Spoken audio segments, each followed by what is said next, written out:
English Literature, Chapter 1 Introduction. The meaning of literature. Hold the heavy and let the ghost the lead. Chaucer's Truth. On, you noblest English, follow your spirit. Shakespeare's Henry V. The Shell and the Book. A child and a man were one day walking on the seashore when the child found a little shell and held it to his ear. Suddenly he heard sounds, strange, low, melodious sounds, as if the shell were remembering and repeating to itself the murmurs of its ocean home. The child's face filled with wonder as he listened. Here in the little shell apparently was a voice from another world. He listened with delight to its mystery and music. Then came the man, explaining that the child heard nothing strange, that the pearly curves of the shell simply coach a multitude of sounds too faint for human ears, and filled the glimmering hollows with the murmur of innumerable echoes. It was not a new world, but only the unnoticed harmony of the old that had aroused the child's wonder. Some much experience as this awaits us when we begin the study of literature, which has always two aspects, one of simple enjoyment and appreciation, the other of analyze and exact description. Let's little song appeal to the ear or a noble book to the heart, and for the moment at least we discover a new world, a world so different from our own that it seems a place of dreams and magic. It to enter and enjoy this new world, to love good books for them own sake, is the chief thing. To analyze and explain them is a less joyous about still an important matter. Behind every book is a man, behind the man is a race, and behind the race are the nature and social environment whose influence is unconsciously reflected. These also we must know if the book is to speak its whole message. In a world we have now reached a point where we wish to understand as well as to enjoy literature, and the first step, since exact definition is impossible, is to determine some of its essential qualities of literature. The first significant thing is the essential artistic quality of all literature. All art is the expression of life in forms of truth and beauty, or rather, it is the reflection of some truth and beauty which are in the world but which remain unnoticed until brought to our attention by some sensitive human soul. Just as the delicate curves of the shell reflect sounds and harmonious too faint to be otherwise noticed. 100 men may pass a hayfield and see only the sweaty toil and the windrows of dried grass, but here is one who pauses by a Romanian meadow where girls are singing hay and singing as they work. He looks deeper, sees truth and beauty where we see only dead grass, and he reflects what he sees in a little poem in which the hay tells its own story. Just as flowers am I, and I have drunk my last sweet draught of drought. Young maidens came and sang to my death. The moon looks down and sees me in my shroud of my last dew, just as flowers that are jet in me and must needs make way of all to tomorrow's flowers. The maidens too that sing me to my death must even so make way for all the maids that are to come, and as my soul as so though them soul will be laden with fragrance of the days gone by. The maidens that tomorrow come this way will not remember that I once did bloom, for they will only see the newborn flowers that will be my perform laden soul bring back as a sweet memory to woman's heart, them days of maidenhood, and then they will be sorry that they came to sing me to my death, and all the butterflies will mourn for me. I wear away with me the sunshine's death remembrance and the low soft murmurs of the spring. My breath is sweet as children's prattle is. I drank in all the whole earth's fruitfulness, and to make of it the fragrance of my soul that shall outlive my death. One who reads only that first exquisite line, just as flowers am I, can never again see her without recalling the beauty that was hidden from his eyes until the poet found it. In the same pleasing, surprising way, all artistic work must be kind of a revelation. Thus, architecture is probably the oldest of the arts that we still have many builders but few architects, that is, men whose work in wood or stone gets some hidden truth and beauty to the human senses. So, in literature, which is the art that expresses life in words that appeal to our own sense of the beautiful, we have many writers but few artists. In the broadest sense, perhaps, literature means simply the written records of the race, including all its history and sciences, as well as its poems and novels. In the narrowest sense, literature is the artistic record of life, and most of our writing is excluded from it, just as the mass of our building mere shelters from storm and from cold are excluded from architecture. A history or a work of science may be and sometimes is literature, but only as we forget the subject matter and the presentation of facts in the simple beauty of its expression. The second quality of literature is its suggestiveness. It appeals to our emotions and imagination rather than to our intellect. It is not so much what it says as what it awakens in us, what that constitutes its charm. When Milton makes Saturn say, "Maybe I'm ill," he does not state any fact, but rather opens up in these three tremendous words a whole world of speculation and imagination. When Dr. Fuchsius, in the presence of Fallon, asks, "Was this the fact that launched 1,000 ships?"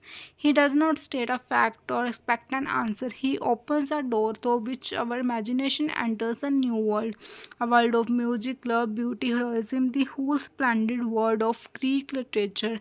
Such magic in words when William Shakespeare describes the young Bion as speaking in such apt and gracious words that aged ears play thrown at his tales.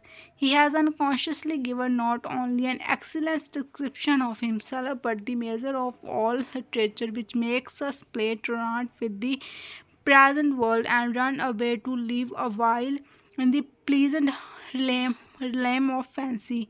The province of all art is not to instruct but to delight, and only as literature delights us, causing each reader to build in his own soul that totally pleasure house of which Tennyson dreamed in his place of art. Is it worthy of its nature?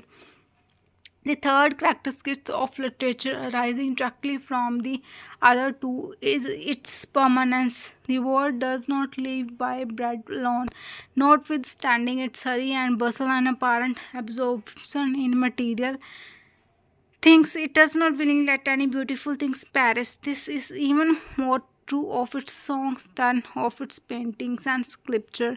Though permanence is a quality we should hardly expect in the present use of books and magazines pouring day and night from our presses in the name of literature, but this problem of too many books is not modern, as we suppose. It had been a problem ever since Custon brought the first printing press from Flanders 400 years ago, and in the shadow of a Westminster Abbey opened his little shop and advertised his wares as good and cheap.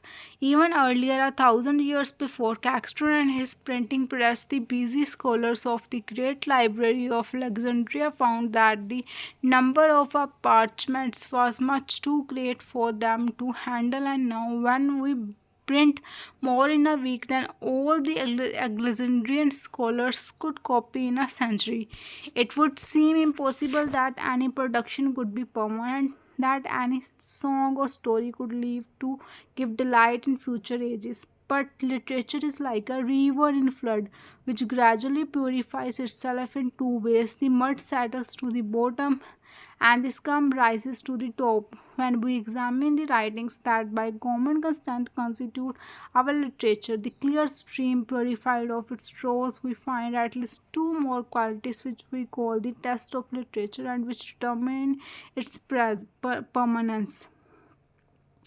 Test of literature. The first of this is universality, that is the appeal to the vast human interest and the simplest human emotions. Though we speak of national and race literatures like the Greek of a Teutonic, and though each has certain and superficial marks rising out of the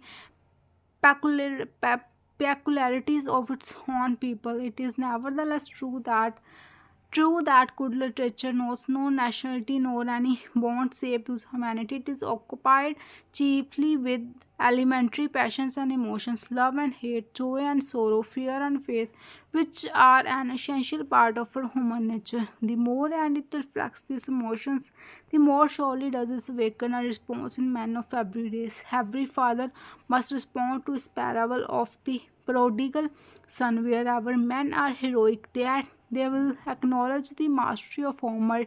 Wherever a man thinks of on the strange phenomenon of evil in the world, he will find his own thoughts in the book of Job. In whatever place men love them children, them hearts must be stirred by the tragic sorrow of Oedipus and King Lear. All these are but shining example of the law that only as a Booker, a little song appeals to the universal human interest as it becomes permanent. The second test is a purely personal one and may be expressed in the indefinite word style. It is only in a mechanical sense that style is the adequate expression of thought or the peculiar manner of expressing thought or any other of the definitions that are found in the rhetorics. In a deeper sense, style is the man that is the unconscious expression of the writer's own personality.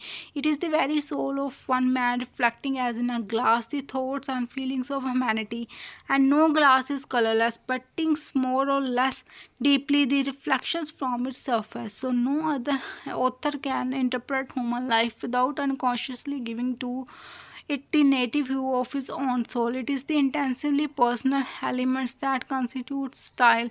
Every permanent book has more or less of these two elements, the object and the subjective, the universal and the personal, and the deep thought and feeling of the race reflected colored by the writer's own life and experience. The object in studying literature, aside from the pleasure of reading, of entering into a new world and having our imagination quickened, the study of literature has one definite object, and that is to know man. Now, man is ever a dual creature. He has an outward and an inner dream. He is not only a doer of deeds but a dreamer of dreams, and to know him, the man of any age, we must search deeper than his history. History records his deeds, his outward acts largely, but every great act springs from an idol, and to understand this, we must read his literature, where we find his idols recorded. When we read a history of the Anglo-Saxons, for instance, we learn that they were sea robbers, pirates, explorers, great eaters and drinkers, and we know something of them hopes and habits and the lands which they harried and plundered. All that is interesting, but it does not tell us the what most we want to know about these old ancestors of ours. Not only what they did, but what they thought and felt, how they looked on life and death, what they loved, what they feared, and what they reverenced in God and man. Then we turn from history to the literature which they themselves produced, and instantly we become acquainted. These hardy people were not simply fighters and freebooters. They were men like ourselves. The emotions awaken instant response in the souls of our descendants at the words of the gleam, and we thrill again to them wild love of freedom and the open sea.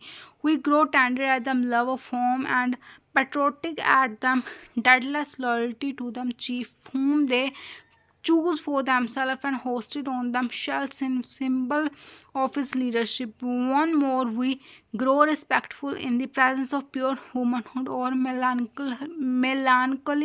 before the sorrows and problems of life, or humbly confident looking up to the God whom they dare to call the All Father.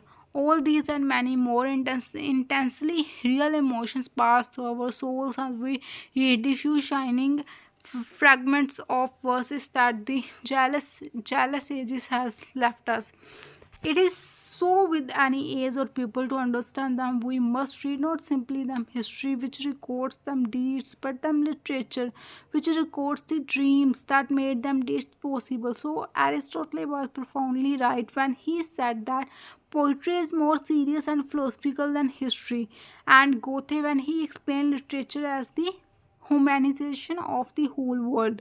Importance of literature. It is crucial and prevalent opinion that literature, like all art, is a mere play of imagination, pleasing enough like a new novel, but without any serious or practical importance. Nothing could be farther off from the truth. Literature preserves the idols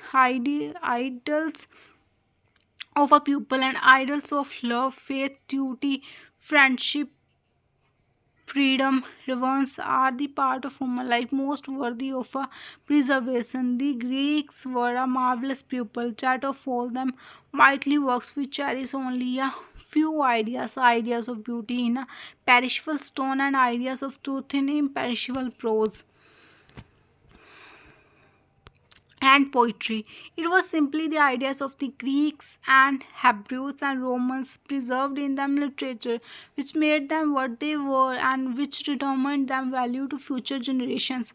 Our democracy, the boost of all English speaking nations, is a dream. No, the doubtful and sometimes disheartening speculate presented in our legislative halls, but the lovely and immortal idol of a free and equal manhood preserved as a most precious heritage in every great literature from the Greeks to the Anglo-Saxon. All our arts, our sciences, even our inventions are founded scarcely upon idols, for under every invention is still the dream of Beowulf that man may overcome the forces of nature, and the foundation of all our sciences and discoveries, the immortal dream that man shall be as God, knowing good and evil, in a world whole civilization, our freedom, our progress, our homes, our religion rest solidly upon idols. For them foundation nothing but an idol ever endures upon earth. It is therefore impossible to overestimate the practical importance of literature,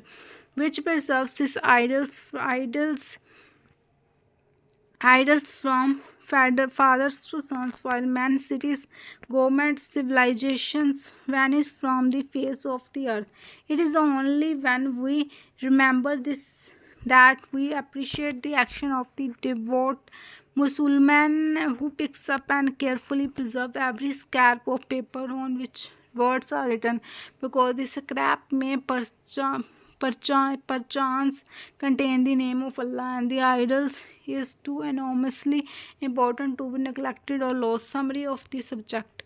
We are now ready, if not to define, at least to understand a little more clearly the object of our present study. Literature is the expression of life in words of truth and beauty. It is the written record of man's spirit, of his thoughts, emotions, aspirations. It is the history and the only history of the human soul. It is characterized by its artistic, its suggestive, its permanent qualities, its true test, that its universal interest, and its personal style. Its object, aside from the delight it gives us, is to know man, that is the soul of man, rather than his actions, and since it preserves to the race the idols upon which all our civilization is founded, it is the one of the most important and delightful subjects that can occupy the human mind.